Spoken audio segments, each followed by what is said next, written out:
So I'm going to talk to you about the Inner-Kids model here. Just a brief background. We've been around for over 25 years.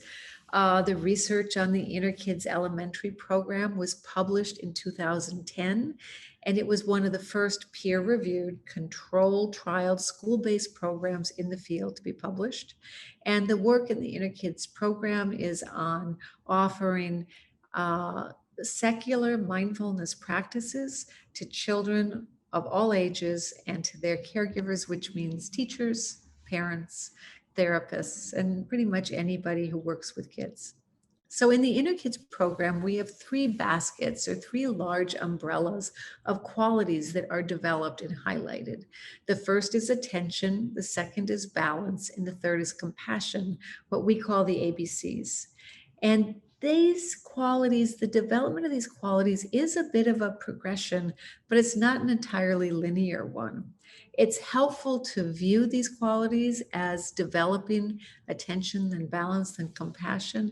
But honestly, it's more of a circular, more of a spiral development than a linear development. And that the development of these qualities may seem very modest at first, but you'll see that it's meaningful and that it grows stronger over time. So by developing attention, balance, and compassion, these three qualities, these three golden threads that are laced through all of our navigation of daily life. We also build 6 social, emotional, and academic life skills that are very usable, trainable skills to help us solve problems and help us work with the issues that come up in our lives. Those 6 qualities are focusing, quieting, seeing, reframing, caring, and connecting. We'll talk about them in more detail as we progress through this presentation. And you'll see that focusing is at the center of this graphic and that it's a little bigger than the others. And that's because focusing is necessary. The capacity to attend is really necessary to bring any of these other life skills online. It's very tough to quiet your nervous system if you don't have attentional skills.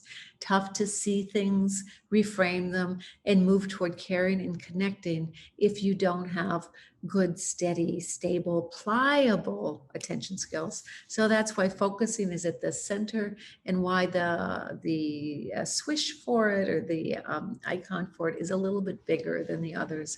You'll also see I don't have these life skills in a linear progression. I have them more circular with arrows pointing around to each other because that really is how they develop. There's a sequence to them, to be sure, but really they are all constantly related to one another, changing and connected to each other. So in addition to the qualities, in addition to the life skills, there are also universal themes that we teach kids and caregivers that are connected to classical contemplative practices. So over thousands of years, contemplatives have compiled an extensive catalog that maps our inner and our outer world, including a set of themes that support and inform a wise and compassionate worldview. So in the Inner-Kids model, and you can see this on the website at susankaisergreenland.com, you look towards Inner-Kids, you'll see universal themes. You can click on it and you'll see the themes that we have identified in this program.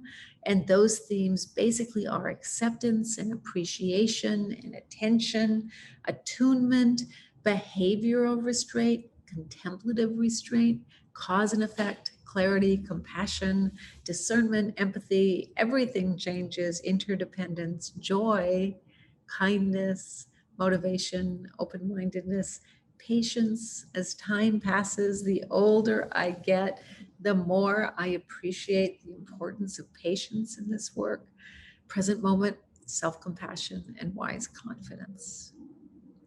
So we use a number of contemplative methods that have been developed over the millennia to build, to train, to evolve, to develop these trainable life skills. And the ones that we primarily use in the Inner Kids program are anchor practices. Those are where we anchor our attention, where we gather our attention around a single object. So we do that, maybe we're paying attention to the sensory experience of the feeling of our movement of breath, or to a sound, or to a picture in our head. That's visualization. We practice body scans where we bring awareness to our body. We practice movement, so we are not always sitting still when we move, when we practice mindfulness and meditation with kids and adults. Open awareness and analytical practices where we think through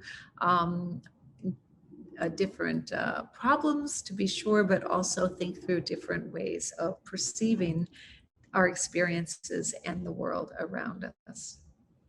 So here's a chart, if this might help you, a grid. One of the schools I worked with for years said, Susan, get me a grid. So that's how we developed it. And this gets you a sense of how these different elements work together. There's a qualities, attention, balance, and compassion. There are life skills, focusing, quieting, caring, reframing, seeing, connecting.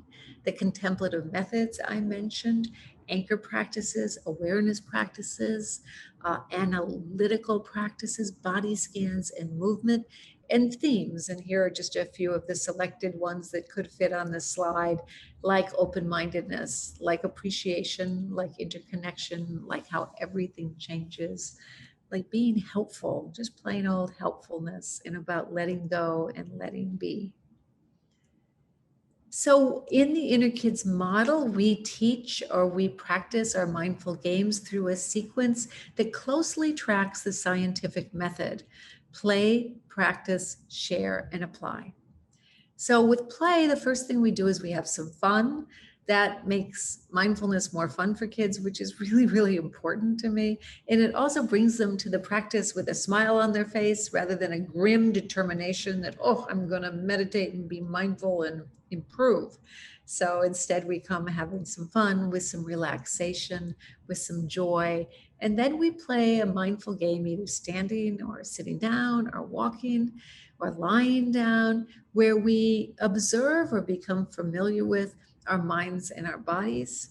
And then we talk about what happened. That's the sharing piece. So it's play, practice, share, apply.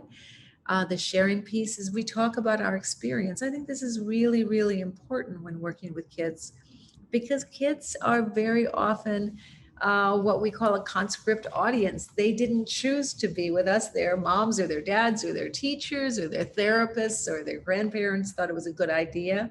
And so we want to hear what comes up in their minds and their body so that we can help them understand it, contextualize it, and perhaps normalize it. And then the last is apply. We want to be able to help kids apply what they learn, the skills they learn, to their daily lives. This is really, really important, because for kids to buy into this practice, especially if it wasn't their idea in the first place, it's very important that they understand how this is helpful to them. So the questions on the on this level, or this subdivision called apply, those questions are about applying what we learn to our real life situations. So this framework provides a safe and a contained space for kids and adults to speak openly with one another and to practice together. And this in and of itself is no small thing. It's through these conversations that kids can develop healthy, attuned, and attached relationships to other people, and healthier, more attuned relationships with themselves. So these, the mindfulness and meditation that we teach is taught largely through activities, activity-based mindfulness, largely through games, and games that can often be dropped right on in to the daily routine of classrooms and families and clinicians everywhere.